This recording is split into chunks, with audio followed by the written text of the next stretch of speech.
Em Beetlejuice 2, Lydia Deetz começa a história fazendo um discurso de introdução dentro de uma mansão enorme e assustadora, em meio a um show ao vivo. Apresentando-se como uma médium sensitiva, ela propõe investigar a coexistência pacífica entre vivos e mortos. Na mansão, MT e Judith, os ilustres convidados, relatavam seus perturbadores encontros paranormais. No entanto, a súbita doença de Lydia provocou uma interrupção abrupta da apresentação. Visivelmente perturbada, ela segue para o banheiro. Ansiosamente, o namorado dela, Rory, a segue, perguntando sobre seu bem-estar. Lydia ignora as preocupações dele, atribuindo-as a um dia difícil e ao estresse de se apresentar em 2 shows. Tentando acalmá-la, Rory confiscou seus remédios, insistindo que eram desnecessários, mas, como o estado dela se deteriorou, ele freneticamente recuperou os comprimidos do lixo e os devolveu. Posteriormente, Lydia recebe uma ligação de sua madrasta, Delia, solicitando ajuda. É aqui que recebemos a notícia devastadora: o pai de Lydia está morto. Um flashback, apresentado em animação, revela os eventos. Ele sobreviveu à queda do avião, apenas para ser tragicamente morto por um tubarão mais tarde. Lydia e Dea pensam em como dar a trágica notícia para Thea. Nas profundezas das entranhas da cidade, um jovem buscava a orientação de um zelador idoso. Visivelmente exausto de sua existência monótona, o velho gesticula languidamente em direção a uma porta antes de fazer uma pausa para descansar. Perdido em seu tédio, ele comete um erro fatal, eletrocutando-se e finalmente encontrando seu fim.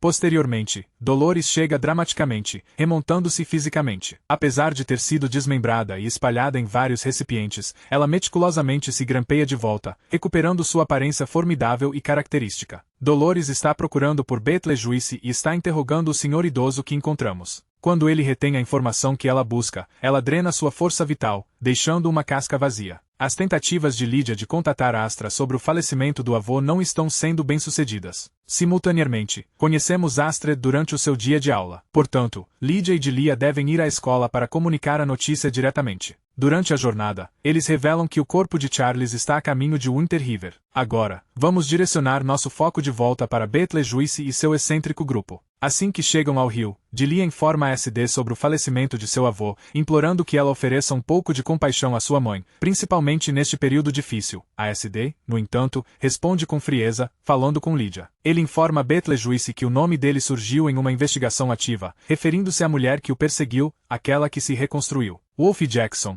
um ator renomado com uma vida clandestina como executor do submundo, estende uma mensagem de advertência a ele. Jackson adverte Beetlejuice, explicando que a mulher aparenta ser uma entidade sugadora de almas movida por vingança. Ele adverte Beetlejuice a permanecer discreto, insistindo que seu destino é inevitável, mas Beetlejuice, previsivelmente, ignora o conselho por completo. O ar está denso com a dor, em meio a familiares e amigos. A narrativa revisita a problemática família de Lydia durante o funeral de Charles. Após a cerimônia, a SD confidencia à mãe, admitindo que às vezes sente que a morte seria uma alternativa bem-vinda à vida. Ela observa ainda que não comparece a um funeral desde o falecimento de seu pai. Preocupada, Lydia insiste para que Astrid consulte um terapeuta, o que provoca a fúria de Astrid, que acusa Lydia de evitar perpetuamente discussões sobre o pai de Astrid. Com uma compostura serena, Lydia expressa seu profundo amor por seu pai, esclarecendo que a conexão entre eles havia se desfeito muito antes do trágico evento. Informações importantes para indivíduos com TEA, transtorno do espectro autista, entenderem. Simultaneamente, no submundo, Charles, agora decapitado, surge, procurando a sala de espera. No entanto, o sugador de almas retorna imediatamente após sua partida, drenando a força vital da recepcionista e assumindo um novo disfarce para retornar ao submundo. Beetlejuice encontra Wolf Jackson mais uma vez. Jackson mostra a foto de Dolores para ele e pergunta se ele sabe quem ela é. Beetlejuice, tentando evitar o assunto, finge ignorância, mas a realidade logo vem à tona. Dolores é sua ex-esposa. Em uma noite sombria e sinistra, seus caminhos se cruzaram, e ele ficou instantaneamente cativado pelo olhar dela. Durante um flashback na Itália, Beetlejuice conta a Dolores a história de sua sentença a uma vida entre os mortos. Eles se casaram em uma cerimônia tradicional, mas, sem o conhecimento de Beetlejuice, sua linda noiva guardava um segredo obscuro. Ela era líder de um culto mortal. Com a meticulosidade de uma aranha tecendo sua intrincada teia, Dolores o havia enredado, suas intenções sinistras. Para alcançar a imortalidade, ela precisava de 2 componentes vitais, a força vital dele e sua própria essência. Apesar das excentricidades assumidas de Beetlejuice, ele possuía limites que, em última análise, causaram a separação deles. No entanto, ela esclarece que se trata de Lydia, não dela mesma. Durante o funeral de Charles, Rory tenta se reconciliar com Astrid, mas ela rejeita seus esforços, criticando a ingenuidade de sua mãe por permanecer com ele e afirmando que ele está apenas a explorando. Em Winter River, após o falecimento de Charles, a casa assombrada assume uma atmosfera melancólica, parecendo quase tão sem vida quanto ele.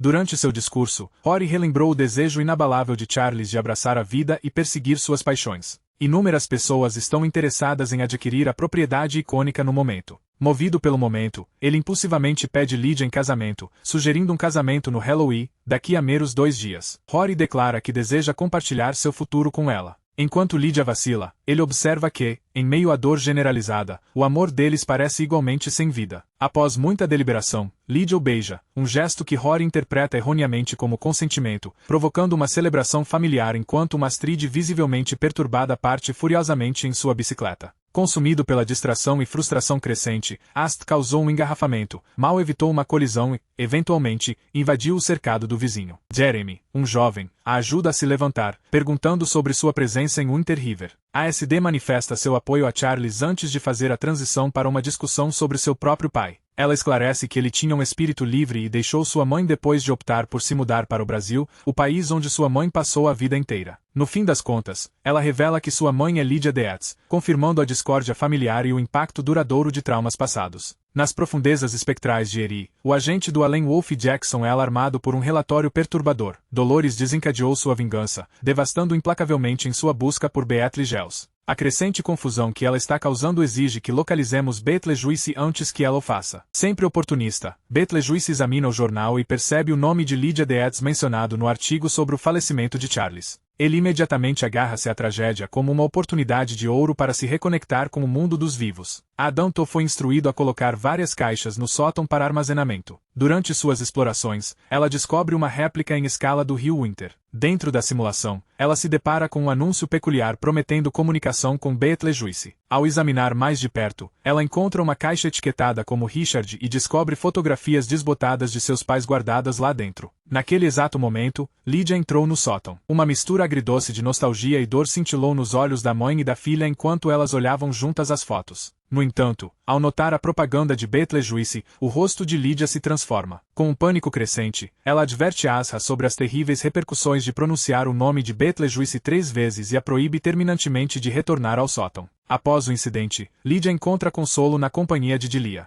Ela compartilha que lidar com a tensão relacionada ao TA a faz lembrar de conflitos anteriores com sua madrasta. Apesar de suas desavenças passadas, Lydia se lembra do comercial perturbador do Beetlejuice que a ASD descobriu, antes de confessar que não retomou o contato com Beetlejuice. Frustrada e buscando uma válvula de escape, a ASD vai até o quarto de Jeremy. Ele é um garoto que ela recentemente fez amizade. Jeremy compartilha sua coleção de discos e livros com ela, o que desencadeia uma conversa mais profunda sobre suas vidas pessoais. Jeremy confidenciou que tem enfrentado problemas familiares. Seu pai sofreu um acidente, desde então, caiu em um padrão devastador de alcoolismo. Reconhecendo sua empatia, a ASD compreende que o corpo de seu pai nunca foi encontrado, resultando em um duradouro sentimento de perda. A conversa ganha um novo rumo quando os planos de casamento de Halloween de Lydia vêm à tona. Jeremy tinha esperança de que a mãe da namorada, uma vidente, pudesse contatá-lo, mas a ASD relatou a tentativa falha e a incapacidade da vidente de se conectar. Talvez, Jeremy sugeriu gentilmente, um dia juntos cheio de pizza e diversão possa ajudar a aliviar o isolamento dela.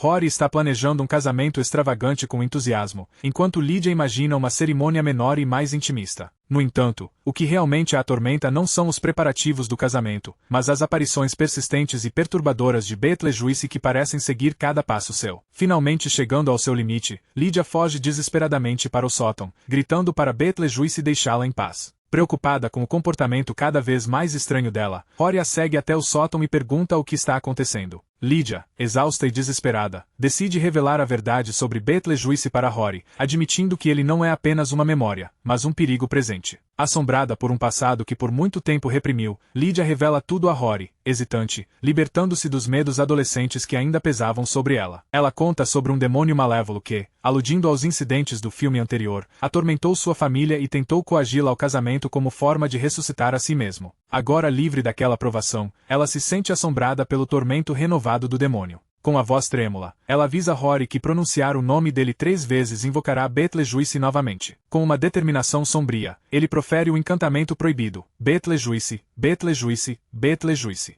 Num piscar de olhos, eles se materializaram dentro do bizarro escritório de Beetlejuice. Para grande espanto de todos, Beetlejuice apresenta sua cria, um ser bizarro completamente diferente dele, intensificando a atmosfera já onírica. Beetlejuice canta uma balada romântica, tentando encantar Lydia de seu reino em miniatura. Tomada pelo terror, Lydia repete desesperadamente casa 3 vezes enquanto Rory desmaia, transportando-os instantaneamente do escritório de Beetlejuice de volta ao modelo de Winter River. Rory, perplexo com os eventos recentes, descartou-os como um sonho ou delírio coletivo e resolveu seguir em frente. Eles partem, apesar de Lydia permanecer profundamente perturbada pelos acontecimentos. Aterrorizada e enfurecida, Lydia informa urgentemente sua madrasta, Delia, e o departamento de serviços do além que devem evacuar a casa imediatamente e obliterar a cidade em miniatura, pois ela serve como um canal para Beetlejuice. No entanto, a SD, apesar de ter planos com Jeremy, implora para que ela fique, insistindo para que ficassem por mais um tempo. À medida que o dia da conscientização sobre o TEA se aproximava, ela e Jeremy discutiam suas fantasias, pois haviam planejado pedir doces juntos no Halloween. Jeremy confessa, sombriamente, que preferiria ficar em casa com ela. O beijo íntimo deles se transforma abruptamente em um evento sobrenatural quando eles levitam.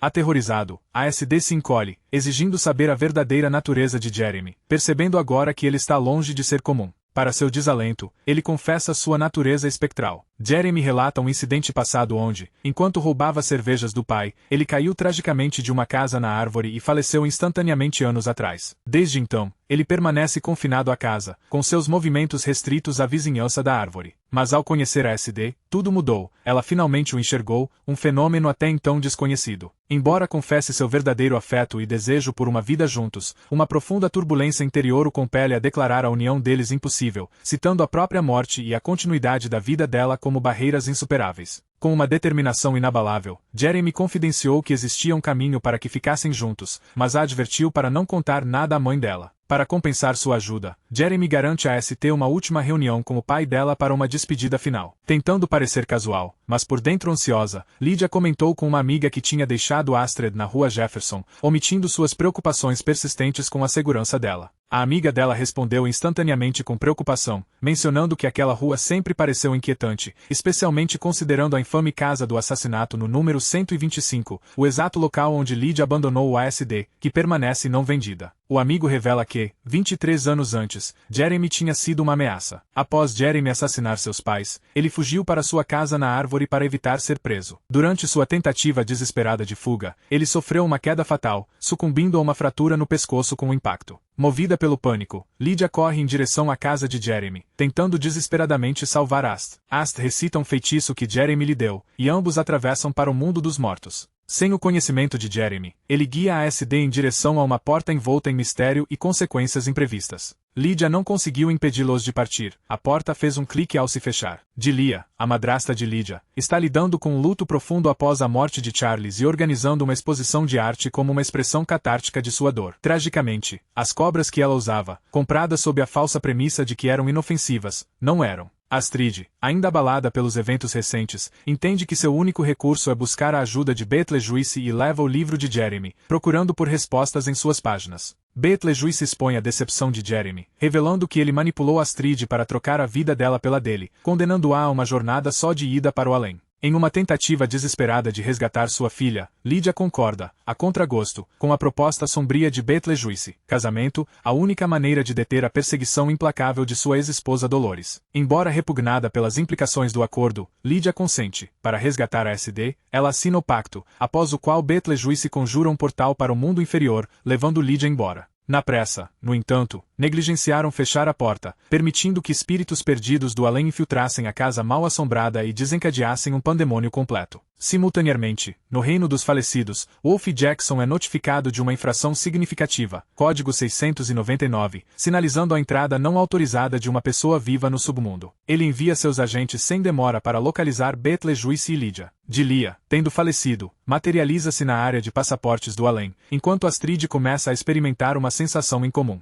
Jeremy confessou que a enganou. O feitiço que ela lançou havia trocado a vida dela pela dele. Posteriormente, os agentes da vida após a morte escoltam Asterid para o processamento de troca, enquanto Jeremy segue para a janela 11 para ter sua alma oficialmente carimbada, uma etapa necessária para finalizar a transferência de vida. Em meio a tudo isso, Asta avista seu pai, Richard, escondido nas sombras. Simultaneamente, Betelgeuse e Lídia chegam ao depósito, que faz a transição para a vida após a morte no momento da morte. Eles correram em direção à saída de emergência, inesperadamente se encontrando em uma paisagem desértica bizarra onde o planeta Saturno pairava à distância enquanto buscavam desesperadamente escapar. De repente, uma criatura estranha começa a persegui-los, mas nesse momento, Richard, o pai de Astrid, chega. Ele os assegura de que, apesar de sua invisibilidade, sempre zelou por eles, e promete facilitar sua fuga, condicionada ao sucesso prévio em restaurar a vida de Astrid em outro lugar. Wolf Jackson soube que os guardiões espectrais encontraram e protegeram a brecha na casa mal assombrada. Apesar disso, Betelgeuse e Lídia permanecem à solta, embora Bob, o lacaio mais devoto de Betelgeuse, tenha sido detido para interrogatório.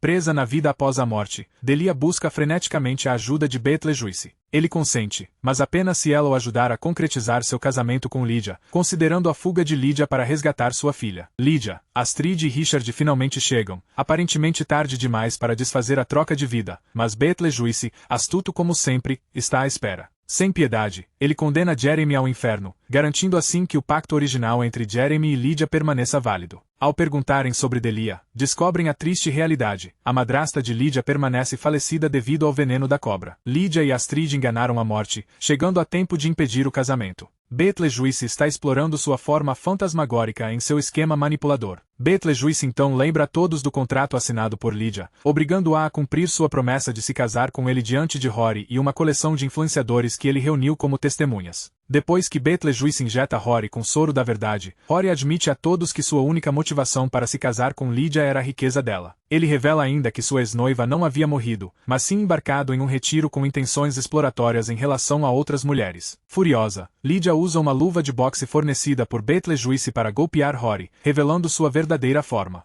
Num piscar de olhos, Betelgeuse baniu os convidados influenciadores, puxando-os para dentro de seus celulares. Ele então coage o padre a realizar sua cerimônia de casamento ideal com Lídia, pontuada por sua interpretação personalizada de MacArthur Park, imbuída de seu toque macabro característico. Uma tensão palpável preenche a casa mal assombrada enquanto Wolf Jackson chega com um toque dramático. Imponente e radiante em sua armadura espectral, Lobo comanda sua formidável legião de soldados espectrais. Por ordem do Tribunal Superior da Vida após a morte, você está preso.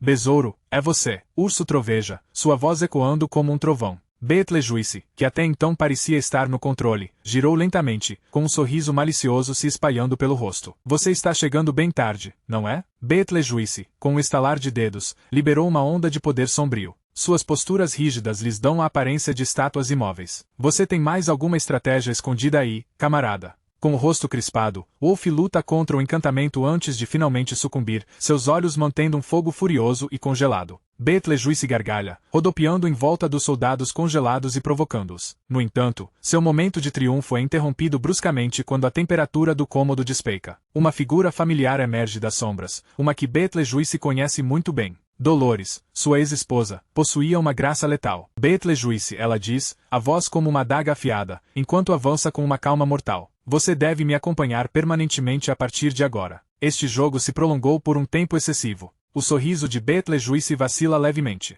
A cada passo que dava, as sombras se aprofundavam e se enroscavam nela como gavinhas, como se o submundo a estivesse atraindo para seu abraço. Tomado por um desespero absoluto, Betelgeuse começa a recuar, buscando freneticamente qualquer meio de escapar do que estava por vir. Em outra parte da mansão, ASD e Delia folheavam desesperadamente o livro de feitiços, movidos por puro pânico. Em frenesi, folheiam o livro até descobrirem a magia necessária. As mãos de Delia tremiam, impulsionadas por uma determinação inabalável de resgatar sua neta. À medida que o indivíduo com TEA recitava as palavras em voz alta, uma mudança palpável ocorreu na atmosfera da sala. Uma criatura gigantesca, a mesma que antes ameaçou a ASD e sua mãe, emergiu das profundezas do deserto dimensional. Com um rugido feroz, a besta saltou sobre Dolores e Rory, suas mandíbulas se fechando sobre eles enquanto os arrastava para o além. Tendo escapado das garras de Dolores e retornado ao seu antigo eu travesso, Betelgeuse volta a focar em Lídia, ansioso para finalmente tomá-la para si. Ele está pronto para se casar com ela, finalizando seu plano, mas Astrid intervém antes que ele possa prosseguir, determinada a frustrá-lo. O olhar severo dela sublinhou a gravidade da infração dele, Código 699, que proíbe estritamente que os vivos façam incursões não autorizadas na vida após a morte. Se ele violasse essa estipulação, qualquer contrato assinado com Lídia seria considerado nulo. Com um suspiro de alívio, Lídia finalmente assume o controle da situação. Betelgeuse ficou boquiaberto. Sinceramente, Beetlejuice, 6 séculos é tempo demais para esperar por alguém do meu calibre, ela declarou, com a voz firme e inabalável. Chegou a hora da sua partida. Com uma expressão grave, ela entoa as palavras temidas. Beetlejuice, Beetlejuice, Beetlejuice. Com uma onda de poder maníaco, Beetlejuice começa a se dissolver, sua forma se contorcendo e desmoronando em uma implosão espetacular. Com o fim da onda de frio, Wolf Jackson, finalmente livre, levanta-se rapidamente, sacudindo o frio persistente. Lydia e Astrid trocaram um olhar cúmplice, compreendendo que finalmente estavam livres da ameaça que as atormentava por tanto tempo. No fim, meros grãos de poeira persistiram, flutuando no ar. Com sua autoridade ainda absoluta, ele se aproximou de Delia. Agora que Beetlejuice se foi, ele confirma a residência permanente de Delia na vida após a morte, com sua morte pelas cobras não domesticadas sendo irreversível. Não houve ressurgimento transitório. Com um aceno suave e um sorriso sereno, Wolf Jackson deixa Delia, cruzando para a vida após a morte, seus últimos momentos gastos se despedindo de Lydia e Thea. Lydia e Astrid se resignam a essa conclusão, entendendo que Delia agora está onde ela pertence. Não é um adeus triste, mas um reencontro com o amor da vida dela. Na cena final do filme, Lydia retorna ao seu programa de televisão psíquico, espelhando a cena de abertura. Subsequentemente, observamos um objeto. No entanto, no clímax da apresentação, ela se dirige diretamente à plateia, quebrando a quarta parede, e declara sua saída da produção para priorizar sua vida pessoal e família, buscando descanso da ligação perpétua ao reino sobrenatural. Posteriormente, Lydia parece estar dormindo em sua cama. No breve instante antes da consciência retornar, vislumbramos Beetlejuice ao lado dela, sorrindo com deleite malicioso. Acordando abruptamente, ela se encontra sozinha na cama. A velocidade perturbadora do sonho tornava difícil discernir se era apenas um pesadelo ou um indício de que a ameaça de Beetlejuice persistia. Assim, o filme conclui, apresentando aos espectadores esta breve e perturbadora cena e a pergunta persistente: Beetlejuice se foi para sempre ou está apenas esperando o momento certo para retornar? Estamos esperando que ele volte?